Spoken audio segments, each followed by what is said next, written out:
Mari kita majukan agama kita ini dengan keilmuan, bukan politik, dan akhlakul karimah. Yang terakhir saya ingin ceritakan. Rasulullah menjelang wafat ditanya oleh para sahabat, "Ya Rasulullah, tunjuk penggantimu. Setelah jenengan ini wafat, siapa penggantimu?" Rasulullah menolak. "Saya tidak akan menunjuk pengganti saya. Karena yang saya khawatirkan adalah umatku, umatku, umatku." 3 kali beliau. Dan kemudian Rasulullah wafat. Kenapa Rasulullah tidak mau cawe-cawe untuk menunjuk penggantinya? Kalau mau Rasulullah bisa menunjuk Sayyidina Ali, sepupu sekaligus menantu dan orangnya pintar cerdas. Babul ilmi, pintu ilmu pengetahuan. Tapi Rasulullah menolak menunjuk penggantinya. Kenapa? Karena bagi Rasulullah, akhlak dan rahmat itu menjadi penting bagi umatnya.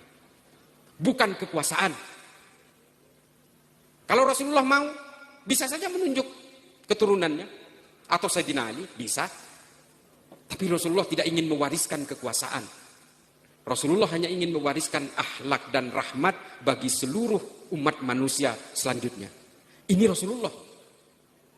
Ilmu-ilmu dan akhlak-akhlak yang bisa merahmati seluruh umat manusia. Ini menjadi penting Pak bagi umat Islam hari ini. Bukan politik Pak, bukan. Tapi akhlak dan rahmat. Saya termasuk orang yang tidak peduli dengan keturunan-keturunan itu. Kalau akhlaknya baik, ilmunya luar biasa, akan saya muliakan dia. Di balik, saya sudah sering cerita ini Pak.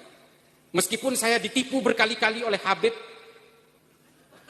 tapi saya ngaji kepada Habib.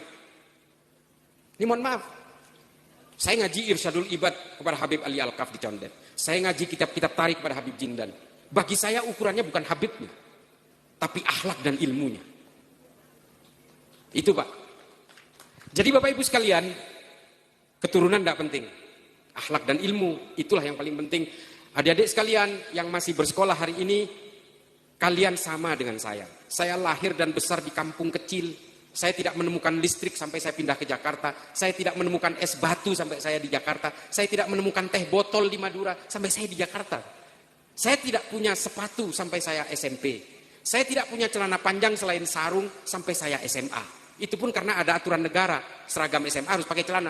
Nah sejak saat itu saya menerima hibah dari orang-orang kaya di kota itu. Saya punya celana. Saya punya sepatu, itu pun bekas dari orang kaya di kota. Saya pakai sepatu SMP.